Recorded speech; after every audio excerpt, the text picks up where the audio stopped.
But there is one person that's not here today. We're in Chicago. I said, where is he? I want to talk to him. In fact, more than anyone else, this person should be here because maybe he could learn something.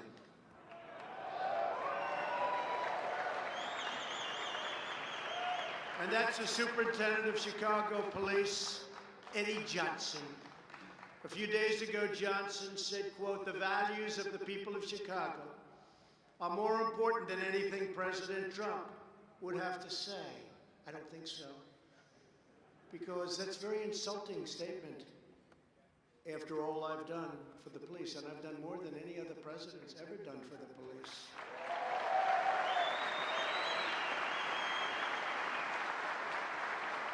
Over 100 years we can prove it, but probably from the beginning. And here's a man that could not bother to show up for a meeting of police chiefs, most respected people in the country, in his hometown, and with the President of the United States. And you know why? It's because he's not doing his job. Last year, 565 people were murdered in Chicago. Since Eddie Johnson has been police chief, more than 1,500 people have been murdered in Chicago, and 13,067 people have been shot. During the first weekend of August 2019, 7 people were murdered and 52 were wounded in 32 shootings in Chicago. And recently they had 78 shootings over a weekend spree and 3 people killed. And Chicago has the toughest gun laws in the United States. That doesn't seem to be working too well, does it? And a lot of you people know exactly what I mean. But under Johnson's leadership, they certainly don't protect people. Then you have the case of this wise guy, Jesse Smollett, who beat up himself.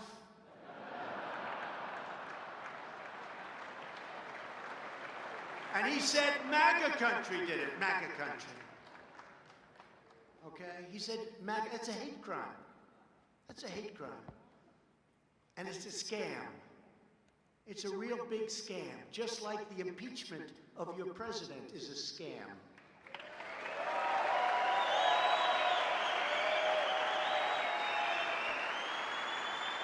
And then you look what's going on. Smollett is still trying to get away with it. He would have been better off if he paid his $100,000 bill. Chicago is, unfortunately, the worst sanctuary city in America. Chicago protects criminals at a level few could even imagine.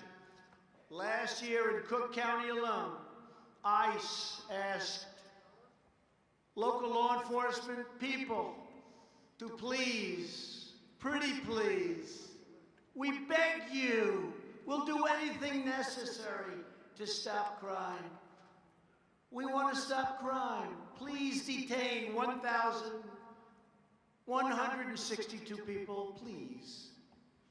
But in each case, the detainer was denied. And Eddie Johnson wants to talk about values. No. People like Johnson put criminals and illegal aliens before the citizens of Chicago. And those are his values. And frankly, those values to me are a disgrace. I will never put the needs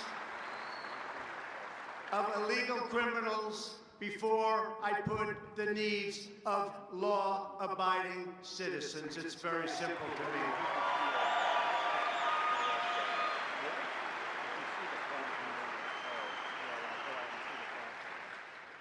So when Eddie Johnson and many other people from lots of other regions and areas support sanctuary cities, it's really, in my opinion, a betrayal of their oath to the shield and a violation of his duty to serve and to protect The courageous police officers of Chicago, and I know some of them, and they're the most incredible people.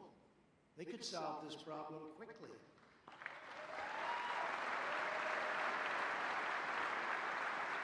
It's embarrassing to us as a nation. All over the world, they're talking about Chicago.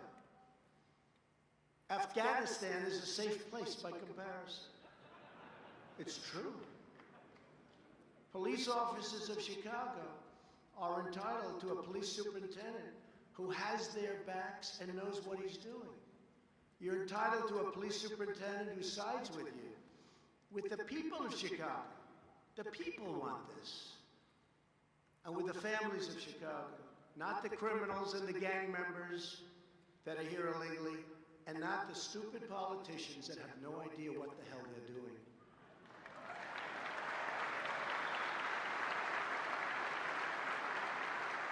But I'm going to tell you a quick story, because it happened right here, and I was very impressed with a certain person, whoever that person may be. I'm sure that we could find him. But about 3 years ago, I was leaving Chicago, and I was accompanied by a massive motorcycle brigade of policemen.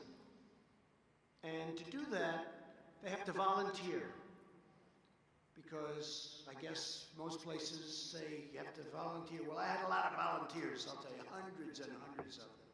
Other candidates have none. It's almost like a free poll. And hundreds of them. Chicago was in the news a lot, just like it is now, because of all of the killings going on and all of the shooting and all of the horrible things happening. When I arrived at the airplane,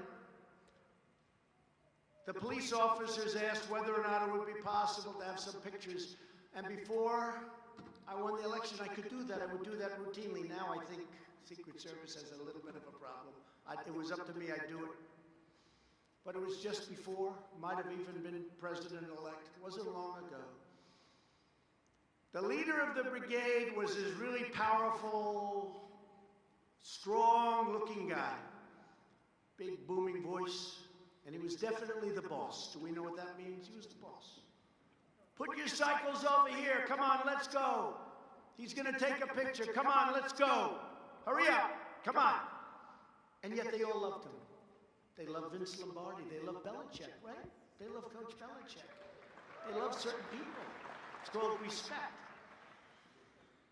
But he was very respectfully shouting at his men, and come on, let's go. And they were doing exactly as he said. He was the guy. Just as I'm boarding the plane, I asked this man, I had a lot of respect for him myself because I saw the way he was. He wasn't doing anything wrong. He was just the boss, who was a respected person. I said, excuse me, come here. What the hell is happening in Chicago? He said, it's very sad, sir, very, very sad. I hate to see what's going on. I love this city so much. I hate it.